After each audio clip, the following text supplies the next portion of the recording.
అమ్మ నమస్తే. నమస్తే అమ్మా. అమ్మా హ్మ్. వెయిట్ లాస్ హ్మ్. అవ్వాలంటే ఎలాంటి మార్పులు చేసుకోవాలమ్మా? వెయిట్ ఎందుకు పుట్ ఆన్ చేస్తారమ్మా? హ్మ్. అంటే కొన్ని కొన్ని సందర్భాల్లో అయిపోతూ ఉంటారు అయిపోతూ కదా! ఉంటుంది. దానికి కొన్ని కారణాలున్నాయి. హ్మ్. కొంతమందికి జన్మతః ఆ! జెనెటికల్‌గా ఉంటుంది. ఉంటుంది సమస్య. కాకపోతే వాళ్ళు కూడా మరీ ఎక్కువ కాకుండా కాస్త అదుపులో ఉండేట్టు చేసుకోవచ్చు. హ్మ్. తర్వాత థైరాయిడ్ ప్రాబ్లమ్ ఉన్న వాళ్ళకి ఉంటుంది. Hmm. Hmm. Wait, wait putting on. అప్పుడు దానికి ట్రీట్మెంట్ తీసుకోవడం, దానికి తగినట్టుగా ఏర్పాట్లు చేసుకోవడం ఉంటాయి. ఇంకా లేకపోతే తరచుగా ఎక్కువగా మనకు కనపడుతున్నది ఎట్లాంటిది అంటే, ఏమీ ఆరోగ్య సమస్యలేం లేకుండానే వెయిట్‌లో వెయిట్ పుట్ ఆన్ బాగా అవుతాం. పుట్ ఆన్ చేయడం కనపడుతోంది. తర్వాత బాలింతలు ఒకళ్ళు ఆ! ఆ! బరువు పెరుగుతారు. అది కూడా తగ్గాక పిల్లలకి పాలిస్తూ ఉంటే సహజంగా తగ్గుతారు. లేదంటే తర్వాత దానికి ఏర్పాట్లు చూసుకోవాలి. హ్మ్. ఏంటంటే అసలు హ్మ్. ఆహ్, వెయిట్ పెరగడానికి కారణం మనం తీసుకున్నటువంటి ఆహారం శరీరంలో శక్తిగా పరిణమించకుండా కొవ్వుగా పేరుకుపోవడమే కారణం. అవును. అవును. అంతే గదా! అవునమ్మా. అతి మామూలు భాషలో చెప్పుకోవాలంటే అంతే కారణం. హ్మ్. అటువంటిది దాన్ని అది కొవ్వుగా మారకుండా ఏర్పాటు చూసుకోవాలి. ఏం చేయాలి కొవ్వుగా మారకుండా ఉండాలంటే?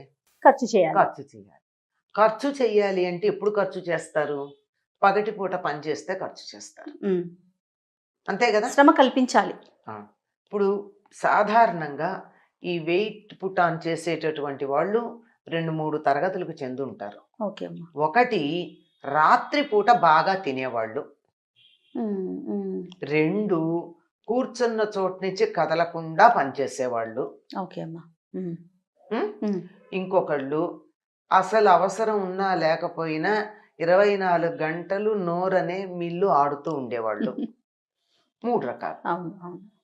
ఈ మూడింటిలోనూ మనకి కారణాలు చెప్పిన తర్వాత దాన్ని పోగొట్టుకునే పద్ధతులు కూడా ఉండాలి కనపడుతూనే కదా! ఉన్నాయి గదా! ఆ! ఒకటి కూర్చున్న చోటు నుంచి కదలని వాళ్ళన్నాం. అంటే సాధారణంగా వీళ్ళు సాఫ్ట్‌వేర్ వాళ్ళు. సాఫ్ట్‌వేర్ వాళ్ళు గావచ్చు, ఇంట్లో పని పాట లేకుండా కూర్చునేటటువంటి వాళ్ళు కావచ్చు, మాకు బాగా ఉంది అతిశయంతో పని వాళ్ళని దగ్గర పెట్టుకొని ఆహ్, టీవీ రిమోట్ కూడా వాళ్ళు తీయడానికి బద్ధకించి పక్కనున్నటువంటి వాళ్ళతో ఛానెల్ మార్చమని చెప్పేవాళ్ళు ఉన్నారు. హ్మ్. అవును. ఉన్నారా? ఉన్నారు. అటువంటి వాళ్ళకి చాలా మరి తిన్న ఆహారం ఏమవ్వాలి? హ్మ్. అరగాలి. శక్తిగా మారితే ఖర్చవ్వాలి గదా! అవును. శక్తిగా మారకపోతే ఏమవుతుంది? లోపల కొవ్వుగా పేరుకుపోతుంది. హ్మ్. అందుకే ఆ రిమోట్ వచ్చిన కొత్తల్లో ఒక చిన్న మాట చెప్పారు.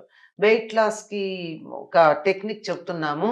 రిమోట్ పక్కన పెట్టి ఛానెల్ మార్చాలన్నప్పుడల్లా మీరు టీవీ దగ్గరికెళ్ళి మార్చుకోండి. ఒకప్పుడు అట్లాగే ఉండేది కదా! అవును. అలా టీవీ దగ్గరికెళ్ళి ఛానెల్ మార్చినప్పుడన్నా మనకి కొంతన్నా లేచిన యాక్టివిటీ ఉంటుంది. ఉంటుంది కాబట్టి. హ్మ్. అంటే దానివల్ల పెద్దగా శ్రమ తగ్గుతుంది. ఎక్కువగా ఖర్చయిపోతాయి క్యాలరీస్ అని చెప్పలేం గానీ, అసలు కదలకుండా కూర్చోవటం కన్నా నయం గదా! అవునమ్మా. అంచేత చురుకుగా పనిచేయడం అన్నది మొదలుపెడితే, ఈ మధ్య కాలంలో కార్పొరేట్ ఆఫీసుల్లోనూ, తర్వాత ఈ ఎంఎన్‌సీల్లోనూ వాటిల్లో గూడా అంటే ప్రస్తుతం 2 ఏళ్ల నుంచి ఎక్కువ లేదనుకో, ఇంటి హ్మ్. దగ్గరే చేస్తున్నారు. అంతకుముందు వాళ్ళు చెప్పేవాళ్ళు. వాళ్ళు లేచి ప్రతి హాఫ్ అన్ అవర్‌కి లేచి 10 అడుగులు వేసి అటు ఇటుగా. రండి. ఆ! అంటే దానివల్ల 2, 3 ఉపయోగాలున్నాయి. ఏమిటంటే ఒకటి కాస్త ఎనర్జీ ఆ! ఆహ్, ఖర్చవ్వడం, క్యాలరీస్ ఖర్చవ్వడం.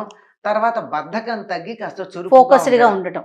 ఆ మొనాటనీ తగ్గుతుంది. హ్మ్. ఆ హ్మ్. మొనాటనీ తగ్గి పని జేస్తారని. హ్మ్. అదొకటి ప్రధానమైనటువంటి కారణం. ఓకే అమ్మా. వీలైనంత వరకు కదులుతూ ఉండడం. ఓకే. ఇది ఒకటైతే, ఇంకొకటేమిటంటే ఇందాక అన్నాను. మనం వెయిట్ పెరగడానికి కారణం మనం తిన్న ఆహారం ఎనర్జీగా, క్యాలరీస్‌గా అయ్యేది ఖర్చవ్వాలి అని. అలా ఖర్చవ్వకపోతే కొవ్వుగా పేరుకుపోతుందని. ఎప్పుడు ఖర్చవుతుంది? పగటి పగటి పూట పూటైతే తింటే. పని చేస్తాం పని కాబట్టి. చేస్తే తింటాం.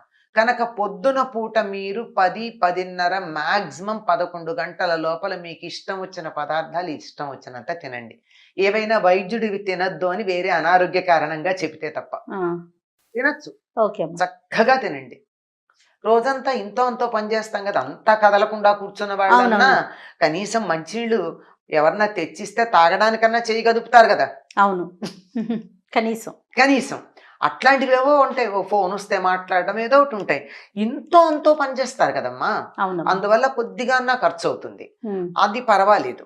కానీ రాత్రి నిద్రపోవడానికి 3 గంటల ముందు తిన్నది కూడా ఇంతో అంతో ఖర్చు అవుతుంది. కనుక వెయిట్ పుట్ ఆన్ చేయకూడదు అనుకున్న వాళ్ళు రాత్రి నిద్రపోయే సమయానికి 3 గంటల ముందు తినడం మానేయాలమ్మా. అది కానీ ఒబేసిటీ తగ్గించుకోవాలి అనే లక్షణం అనే కోరిక గనక ఉన్నట్టయితే అదొక్కటి చేయాలి తప్పనిసరిగా. ఆకలేస్తుందండి, వేస్తుంది, ఎందుకేదో అలవాటు కదా. ఆ సమయానికి లోపల జీర్ణరసాలు ఉత్పత్తి అవ్వడం అన్నది మొదలవుతూ ఉంటాయి. ఆకలి అంటే అదే కదా. ఆ జీర్ణరసాలు ఉత్పత్తి అయినప్పుడల్లా కాసిన మంచినీళ్ళు తాగుతూ ఉండండి. ఓకే. లేదంటే దాంట్లో కొద్దిగా నిమ్మరసం వేసుకోండి. ఓ. ఇది ఒకటి. అది పగలెంత తిన్నా పర్వాలేదు కానీ సూర్యాస్తమయం తర్వాత తినడం మానితే ఒబేసిటీ చాలా వరకు తగ్గుతుంది. తగ్గుతుంది. ఇది ఆహార నియమంలో పాటించాల్సింది. మరొకటి ఏమిటి అంటే అధికంగా కొవ్వు పదార్థాలు ఉన్నవి కానీ, బేక్డ్ ఫుడ్స్ కానీ, జంక్ ఫుడ్స్ కానీ, ఏరేటెడ్ డ్రింక్స్ కానీ కానీ తాగడం మానేయాలి. ఓకే అమ్మా. ఏరేటెడ్ డ్రింక్స్ల వల్ల కూడా ఉమ్. డైజెషన్కి సంబంధించిన సమస్యలు వస్తాయి. ఉమ్. ఈ ఏరేటెడ్ డ్రింక్స్లో ఏమి ఎయిర్ ఉంటుంది? కార్బన్ డైఆక్సైడే కదా. అవునవును. అంటే అది కర్బనమే కదా, బొగ్గే కదా. అక్కడ లోపల చేరడం, గట్టిగా ఉండడం, అది పుషౌట్ చేసేటటువంటి ఫెసిలిటీ ఉంటే సరి, లేకపోతే పేరుకుపోవడం, ఇట్లాంటివన్నీ జరుగుతాయి. కనుక అవి మానేయడం, వీలైనంత తీపి పదార్థాలు కొంచెం తగ్గించాలి. తీపి పదార్థాలు అన్నప్పుడు కూడా పంచదార మానేయాలి. బెల్లం పర్వాలేదు, కొంచెం తీపి కావాలంటే, అది కూడా ఎక్కువని కాదు, కొంచెం పర్వాలేదు. అందువల్ల ఏం చెప్తారంటే తీపి మానేయమంటే నేరుగా మానేయలేరు కనుక కాఫీ టీలు మానేయండి అంటారు. అవును. దానికి మేము మానలేము అనుకుంటే షుగర్ లెస్ తాగండి. తప్పదు అనుకుంటే అందులో కొద్దిగా బెల్లం వేసుకోండి. అంతేగాని పూర్వం బెల్లం కాఫీ తాగేవాళ్ళు కొంతకాలం పంచదార దొరకని రోజుల్లో, అది బెటర్. కానీ ఇది షుగర్ మానేయాలి, మైదా మానేయాలి, జంక్ ఫుడ్స్ మానేయాలి, ఏరేటెడ్ డ్రింక్స్ మానేయాలి. ఇవేమీ మానేయకుండా మాకు వెయిట్ లాస్ అంటే ఎట్లా కుదురుతుంది?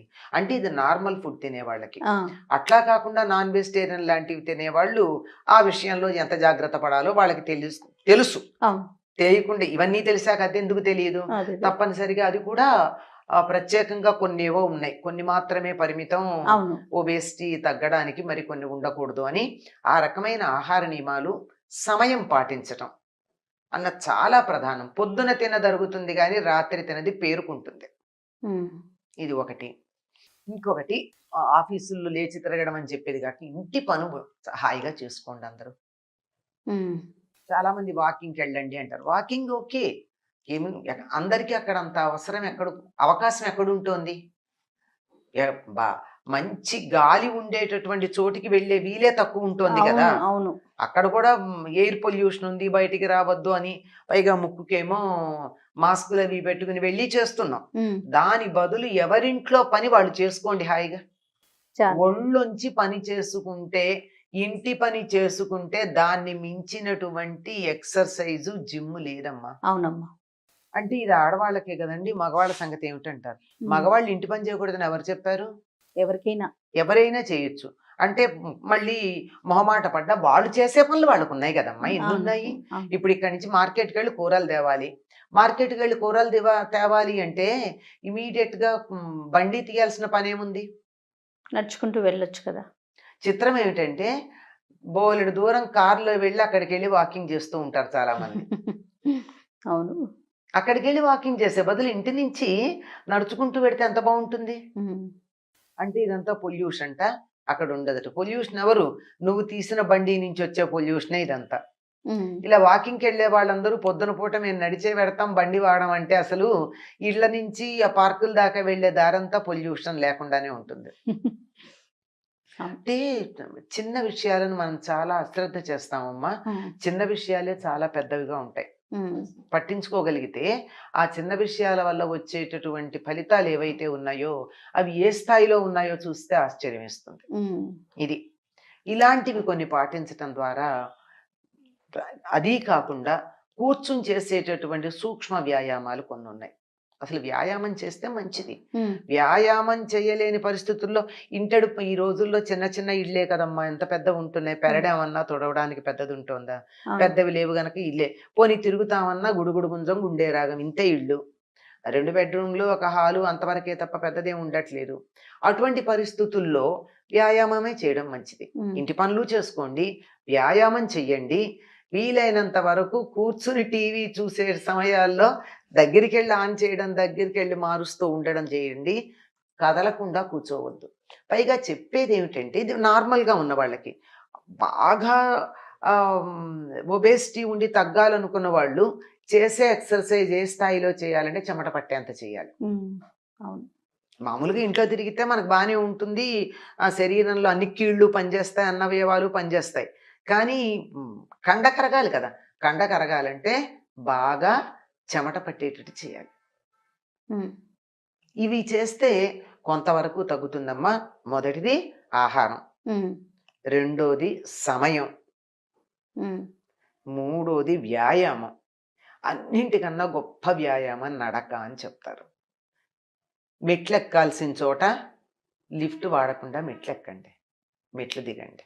ఎక్కిన తర్వాత దిగాలి, అదొకటి గుర్తుపెట్టుకోండి. ఎక్కడం ఒకటే చేస్తే పనికిరాదు, దిగడం ఒకటే చేస్తే పనికిరాదు. మోకాళ్ళ దగ్గర సమస్య వస్తుంది. అందుకే ఎక్కి దిగితే బ్యాలెన్స్ అవుతుందా? అంచేత తప్పనిసరిగా 2-3 అంతస్తుల వరకు ఎక్కడం అలవాటు చేసుకుంటే, ఎక్కడం దిగడం అలవాటు చేసుకుంటే దాన్ని మించినటువంటి ఎక్సర్సైజ్ మరొకట్లేదు. నడకని మించింది మరొకట్లేదు. ఇవేవి మాకు అవకాశం లేదు అనేక కారణాలుగా ఉంటాయి కదా.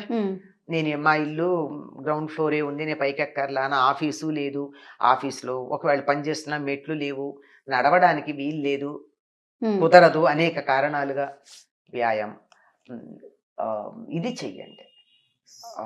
ఉచ్ఛ్వాస నిశ్వాసాలు అవి కూడా 7 8 చెప్తారు. అవన్నీ పక్కన ఎవరైనా ఉండి నేర్పిస్తే చెయ్యాలి.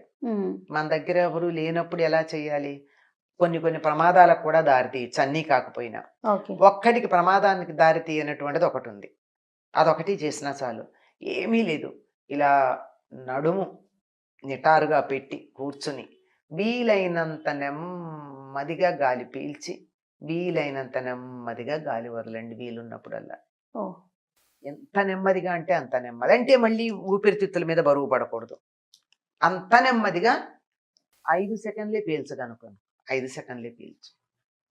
కానీ చాలా మంది చేసేది ఏమిటంటే పీలుస్తారు కానీ వదలరు అంతసేపు. ఇది అన్ని చోట్ల కనపడుతుందమ్మా. డబ్బు కూడా సంపాదించడం మీద ఇది దృష్టి ఖర్చు పెట్టడంలో ఉండదు. అంచేత అది నేర్చుకోవాలి. ఎంతసేపు పీల్చారో అంతసేపు వదిలేందుకు ప్రయత్నం చేయండి. దగ్గర పెట్టుకోండి వాచ్, స్టాప్ వాచ్. చెయ్యలేరు, అభ్యాసం చేయాలి. అలా నెమ్మదిగా 5 నుంచి 5:30, 6 అలా సెకండ్లు పెంచుకుంటూ కొంచెం సేపు అలా నెమ్మదిగా ఎంతసేపు పీల్చగలిగితే అంతసేపు గాలి పీల్చి, అది నిటారుగా మాత్రం కూర్చోవాలి. అంతసేపు గాలి వదలడం అన్నది ఏ చదువుకుంటున్నా, కంప్యూటర్ పని చేస్తున్నా కూడా చెయ్యొచ్చు. అంటే వంట చేస్తూ, పరిగెడుతూ, నడుస్తూ చేయలేం కానీ కూర్చుని చేసే పనులు ఉంటాయి కదా, అట్లాంటప్పుడు చేయొచ్చు. అట్లా చేస్తూ ఉంటే కూడా చాలా తగ్గేటుంటుంది. జాగ్రత్తగా ఇంకా తెలిస్తే గాలి పీల్చేప్పుడు పొట్ట లోపలికి తీయడం, వదిలేటప్పుడు పొట్టకు బయటికి వదలడం లాంటివి ఎవరన్నా నిపుణుల పర్యవేక్షణతో గనక చేసినట్టయితే మనకి వాకింగ్ చేయడానికి వీలు లేకపోయినా, జిమ్కి వెళ్ళే అవకాశం లేకపోయినా ఇటువంటివి చేసినా సరిపోతుందమ్మా. ఇవన్నీ చాలా మామూలుగా చెప్పేవే. అతిగా ఎక్కువ ఉన్నట్టుగా వైద్యుడి సలహా తప్పదు.